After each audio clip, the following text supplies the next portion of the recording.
हमारे साथ हैं मनोज झा, एमडी कामाख्या ज्वेल्स के। मनोज जी, आप बताइए, क्या लगता है आपको, आज की जो ये गिरावट है ये क्या कह रही है? इस गिरावट से क्या मतलब समझा जाए? नमस्कार मृत्युंजय जी। देखिए, आज की जो गिरावट है, जैसा कि आपने पहले बोला, ये एक्सपेक्टेड था। और ये गिरावट एक प्रॉफिट बुकिंग था। डेफिनेटली कोई ना कोई बहाना ढूंढ रहा था बाजार, और बाजार ने बहाना ढूंढा भी। और जो हमारे नए फेड हैं, जिसके आने की आशंका है, केविन वॉश, उनके बारे में माना जाता है कि वो जो महंगाई दर है उसको कम करने में हमेशा सक्षम रहे और उसके लिए बहुत एग्रेसिव रहे। हम्म। ये हालांकि अलग बात है कि वो अभी हाल फिलहाल में जो उन्होंने स्टेटमेंट्स दिए हैं, वो इंटरेस्ट रेट कम करने की बातें की है, लेकिन जो जाने जाते हैं वो इंटरेस्ट रेट को मजबूत रखना और महंगाई दर को कम करने के लिए जाने जाते हैं। तो वो एक बहाना दिया गया है, जिसकी वजह से अब दूसरा एक बहाना ये भी समझिए कि जो यूएस शटडाउन की बातें थी, वो अब कहीं ना कहीं थोड़ा टलता हुआ नजर आ रहा है, और उसको मतलब थोड़े दिन बाद होने की आशंका होगी। अभी तो फिलहाल मामला टल गया है। तो ये टेक्निकल भी देखने जाए तो वो जो आरएसआई होता है ना, रिलेटिव स्ट्रेंथ इंडेक्स, वो 90 के ऊपर चला गया था। ये दशकों में ऐसा नहीं होता है। और देखिए, एक मंथ का जो ये गेन था, ये 45 इयर्स के बाद ऐसा हुआ। 1980 में ऐसा हुआ था, और जो अभी जनवरी में हुआ। तो ये एक प्रॉफिट बुकिंग है, जैसा अभी आप बताए, बहाना एक मार्केट में।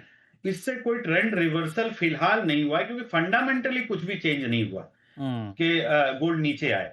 जो ओके। गोल्ड का मेन सबसे बड़ा जो स्ट्रॉन्ग रीजन है, बहुत सारे रीजन है, पर आपके चैनल पे तो डिस्कशन हुई है, तो लेकिन जो सबसे बड़ा जो रीजन है वो ट्रम्प के जो एग्रेसिव पॉलिसीज हैं, जो फॉरेन पॉलिसीज हैं, जो अभी वेनेजुला में हुआ, या फिर अपने ग्रीनलैंड का कहानी है, या फिर अभी ईरान पे वॉर की कहानी है, या फिर आपको अभी जो क्यूबा को जो ऑयल देंगे उनकी कहानी है।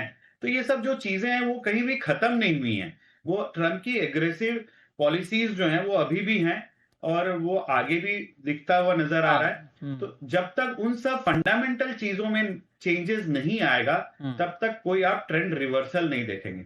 लेकिन ये बात सच है, जो इनिशियली आपने बताया, कि गोल्ड का ये रन जो है वो अनएक्सपेक्टेड है। ठीक बात और है। और इसमें फंसने की जरूरत नहीं है। हो सकता है यहां से आपको और $500 ऐसे ही आप एग्जैक्टली, समझिए ना, बिल्कुल ठीक बात है। $600 मीन सर 25-30 हजार रुपया हाँ। अप्रोक्सीमेटली। हाँ, तो बिल्कुल। कल दोपहर में, कल सुबह में 5,600 था, और आज $4,950 के आसपास। हाँ। यानी कि $600 तो आदमी की पूरी लाइफ में 100 साल में नहीं देखे होंगे बहुत लोग। हाँ, ठीक बात है। समझे? और ये तो बात सही है, ये, मतलब 80,000 हाँ, तो रुपए चांदी के दाम ऑल टाइम हाई से गिर गए। 80,000 चांदी के दाम भी नहीं हुआ करते थे कुछ महीने पहले तक, है ना? जी और सर। इतनी गिरावट आ गई है झटके में 2 दिन में। तो वाकई ये जी, अनप्रेसिडेंटेड है, मतलब निश्चित तौर पे आप सही कह रहे हैं जी। तो ये ओवरबॉट जोन में था, और इस चीज में, और यहां से और भी $500 गिर जाए तो कोई बड़ी बात नहीं है, और यहां से $1,000 बढ़ जाए तो कोई बड़ी बात नहीं, जो बिल्कुल। अभी जोन चल रहा है। ये ऐसा ही मार्केट है कि इस मार्केट में, और इसीलिए मैं बार बार ये बात कहता हूं कि इस मार्केट में अगर आपको पक्के तौर पे कोई कुछ कह रहा है कि नहीं, और जस्टिफाई कर रहा है 4,20,000 के प्राइस को कि नहीं नहीं फंडामेंटल तो ऐसे हैं 4 लाख के लायक और 5 लाख हो जाएंगे, वो आपको बेवकूफ़ बना रहा है। मैं बिल्कुल साफ साफ ये बात कह रहा हूँ। वो इसलिए कह रहा हूँ क्योंकि होने का हो जाएगा 5 लाख, कोई बड़ी बात नहीं है, लेकिन 4,20,000 या 5 लाख के सिल्वर के प्राइस को फंडामेंटल से जस्टिफाई करना, ये किसी भी हेल्दी मार्केट में ठीक नहीं है। और इसीलिए मैं बार बार ये कहता हूं, प्राइस कुछ भी होगा, लेकिन जो भी होगा वो जस्टिफाइड नहीं होगा। और इसीलिए जब जस्टिफाइड नहीं है तो आप अलर्ट रहें, सतर्क रहें। हाँ मनोज जी, कुछ ऐड करना चाह रहे हैं आप? सर, 2 पॉइंट आपके चैनल के माध्यम से मैं बोलना चाहूंगा। एक, जो रिटेल इन्वेस्टर है, मतलब जो आपके जैसे कस्टमर है, अगर आपके घर में शादी है या कोई जरूरी है, अगला 1, 2, 3 महीने के अंदर अगर आपको खरीदना है, तो आप गोल्ड का भाव गिरने का ना इंतजार करें। हो सकता है यहां से आपको $600 यानी कि 2 लाख रुपए भी देखने को मिल सकते हैं। इन्वेस्टर हैं तो आप रुक सकते हैं। Point number 1। पॉइंट नंबर 2, मुझे पूरे इंडिया से सैकड़ों ज्वेलर्स का फोन आता है कि ज्वेलरी बिजनेस का अब क्या होगा, इतना महंगा हो, कौन खरीदेगा। तो मैं उन सब ज्वेलर्स भाइयों को ये बताना चाहता हूं कि गोल्ड का जो ये रन हुआ है, ये एक अच्छे इन्वेस्टमेंट रिटर्न का स्ट्रेंथ दिखाया है। अब जिस दिन भी ये गोल्ड जो है स्टेबल फॉर्म में आ जाएगा, चाहे वो $4,500 हो, या $5,000 हो, या 4,000, जिस दिन स्टेबिलिटी आएगी, तो ज्वेलरी का बिजनेस नंबर 1 चलेगा, बहुत ही अच्छा चलेगा कि गोल्ड ने रिटर्न ऑफ इन्वेस्टमेंट बहुत ही अच्छा दिखाया है। ठीक है मनोज जी, आपका व्यू। एक तो जिन लोगों को नया खरीदना है, मैं इन्वेस्टमेंट के पॉइंट ऑफ व्यू से पूछ रहा हूँ, सोना चांदी, उनको क्या करना चाहिए? और जिनके पास है, जिन्होंने पहले लिया है, उनको क्या करना चाहिए?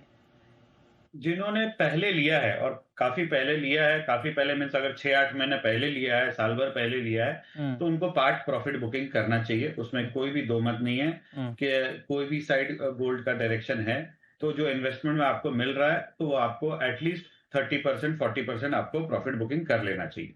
जिनको नया खरीदना है, तो डेफिनिटली जिस दिन भी आपको इस तरह की प्रॉफिट बुकिंग के दिन आए, जैसे आज आया, ऐसे और भी आते हैं, तो आप 30% अपना जो भी पोर्टफोलियो है 20% 30% आप बाइंग करते रहिए और 100% बाइंग नहीं कीजिए क्योंकि नीचे भी जाने के चांसेस हैं। तो आप लेकिन ऐसा नहीं है, इस भाव में भी 20% करके आप खरीदी कर सकते हैं। चलिए, बहुत शुक्रिया मनोज जी आपका आज की इस खास चर्चा में जुड़ने के लिए और बताने के लिए कि बुल रन है या गुल रन है और मार्केट की चाल आगे होने क्या वाली है और ऐसे मूड माहौल में सोने चांदी में आपको क्या स्ट्रेटेजी बनानी चाहिए।